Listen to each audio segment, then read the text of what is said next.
सबसे पहले तो मेरे प्यारे ऑर्किड आइलैंड निवासियों को मेरा बहुत प्यार भरा नमस्कार। मैं नवनीत कुमार आपकी RWA में पिछले 6 साल से वाइस प्रेसिडेंट के पद पर कार्यरत हूँ।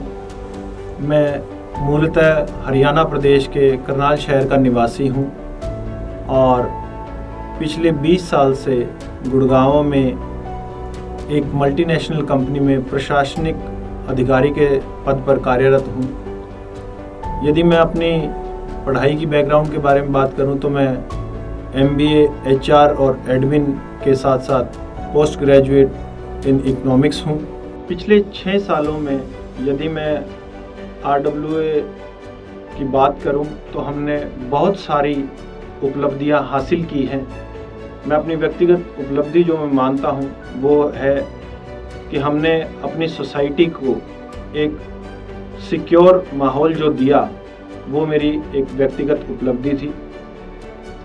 उसमें यदि मैं व्याख्यान करूं तो हमारी सोसाइटी में बहुत सारी खुली हुई एंट्रीज थी जिसमें कि आसपास के लोग कभी भी आते जाते रहते थे। उसमें काफ़ी बार अप्रिय स्थिति भी उत्पन्न हुई और वाद विवाद की स्थिति भी उत्पन्न हुई, परंतु उसमें मेरी जो पृष्ठभूमि है, मेरी जो कर्म भूमि है, जन्म भूमि है हरियाणा की, वो बहुत काम आई।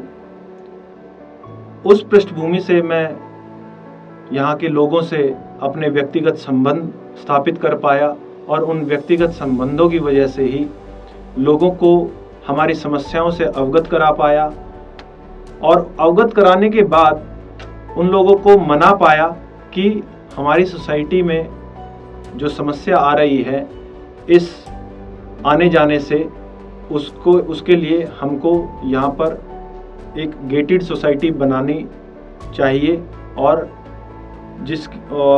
हम लोग गेट लगाने में कामयाब भी हुए। इसे मैं अपनी व्यक्तिगत उपलब्धि मानता हूँ।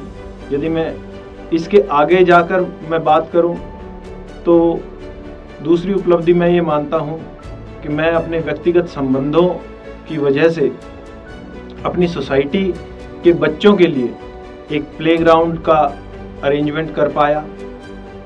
हमारी सोसाइटी में जैसा कि सब लोग जानते हैं कि पार्क तो हैं मगर कोई खेलने का ग्राउंड नहीं है।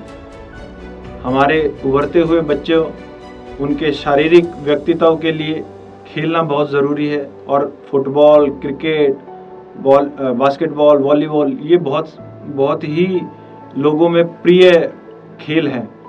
मगर इन खेलों के दौरान कई बार ऐसा हुआ कि हमारे कई बड़े बुजुर्गों को चोट भी लगी, कई बार आपसी वाद विवाद भी हुए।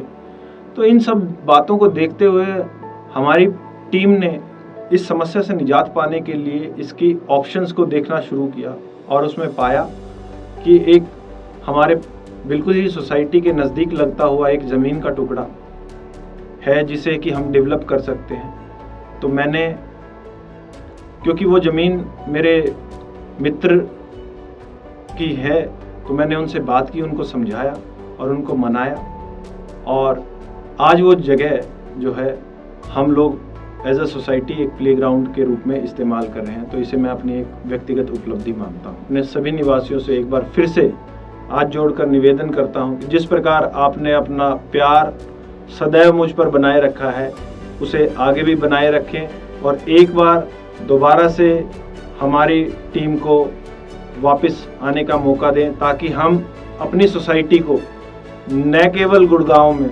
बल्कि पूरे NCR में नंबर 1 सोसाइटी बना पाएं। धन्यवाद।